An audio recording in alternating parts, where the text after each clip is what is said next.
NDMA अरबों रुपए कैसे खर्च कर रहा है? एनडीएमए के मेंबर एडमिन को कुछ मालूम नहीं। लगता है एनडीएमए को ही खत्म करना पड़ेगा। वजीर आजम को कह देते हैं कि चेयरमैन एनडीएमए को हटा दें। चीफ जस्टिस के कोरोना खुद नोटिस केस में रिमार्क्स। कहा इदारे ने निजी कंपनी की मशीनें दरामद करने में सहूलतकारी की।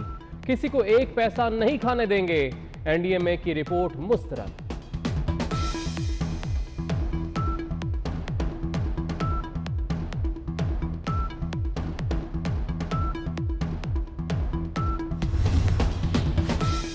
पाकिस्तान को दुनिया का करप्ट तरीन मुल्क कहा जाता है। शर्म का मकाम है कि पायलट्स के लाइसेंस जाली निकले। चीफ जस्टिस के रिमार्क्स। कहा जाली लाइसेंस पर दस्तखत करने वाले जेल जाएंगे। सुप्रीम कोर्ट ने जाली लाइसेंस जारी करने वाले अफसर बरतरफ करने का हुक्म दे दिया। पालपा की फरीक बनने की दरख्वास्त भी मुस्तरद।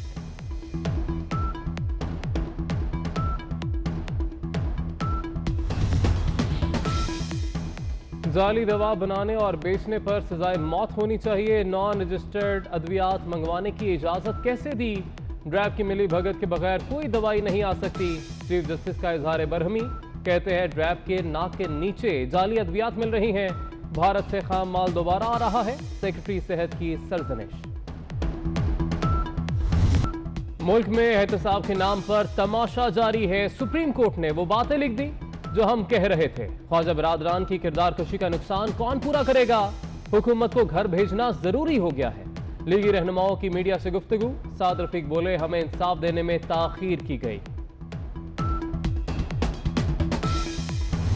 पीटीआई का नारा था दो नहीं एक पाकिस्तान। पिछले 22-23 माह में किस तरीके से मुनाफकत की गई है, किस तरीके से हिपोक्रेसी की गई है और अमली एतबार से एक नहीं दो पाकिस्तान कायम किए गए। एक पाकिस्तान ऑपोजिशन पार्टीज के लिए जो तनकीद करता है उसके खिलाफ एक मीडिया कैंपेन स्टार्ट कर दी जाती है। सोशल मीडिया पर उसको बदनाम किया जाता है और नैब फौरी तौर पर इंक्वायरी भी करती है और फिर उनको गिरफ्तारियां भी हो जाती हैं। इन फरिश्तों की हुकूमत आने के बाद पाकिस्तान में गंदम का एक बहरान आ चुका है और दूसरा बहरान आने की तैयारी की जा रही है।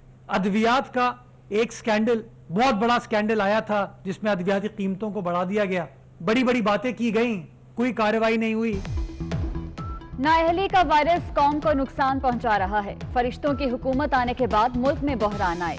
चीनी बहरान, गंदम और अद्वियात का स्कैंडल आ चुका है। वजीर आजम के नोटिस लेने के बाद अवाम की चीखें निकल जाती हैं। तर्जुमान सिंध हुकूमत मुर्तजा वहाब की न्यूज कॉन्फ्रेंस।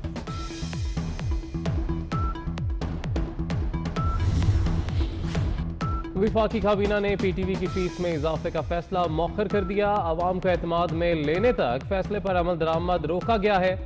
बिजली बिलों में पीटीवी फीस 100 रुपए की गई थी।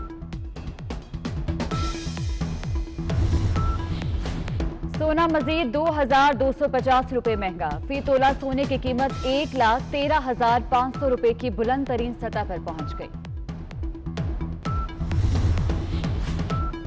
लाहौर समेत पंजाब भर के यूटिलिटी स्टोर्स पर आटे की किल्लत बरकरार। लोग बाजार से महंगे दामों आटा खरीदने पर मजबूर। मुख्तलिफ शहरों में चीनी की 85 से 90 रुपए किलो फरोख्त जारी। फौजी अदालतों से सजा याफ्ता 196 अफराद की जमानतें मुअत्तल। सुप्रीम कोर्ट ने पेशावर हाई कोर्ट का फैसला कलअदम करार दे दिया। वफाकी हुकूमत से मुकदमात की तफसीलात तलब। समाअत जुम्मे तक मुलतवी।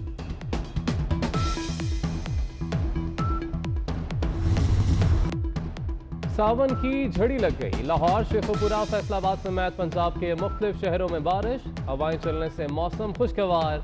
नशेबी इलाके डूब गए। बिजली का निजाम भी दरहम बरहम। बारिश वक्फे वक्फे से जारी रहेगी। महकमे मौसमियात की पेशगोई।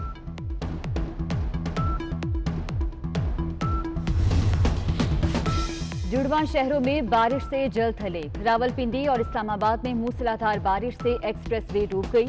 गाड़ियां पानी में फंस गईं। शहरियों को मुश्किलात।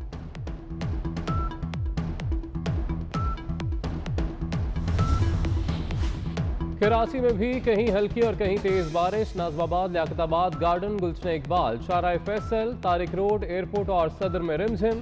गर्मी की शिद्दत में कमी के बावजूद लोड शेडिंग में कमी ना आई।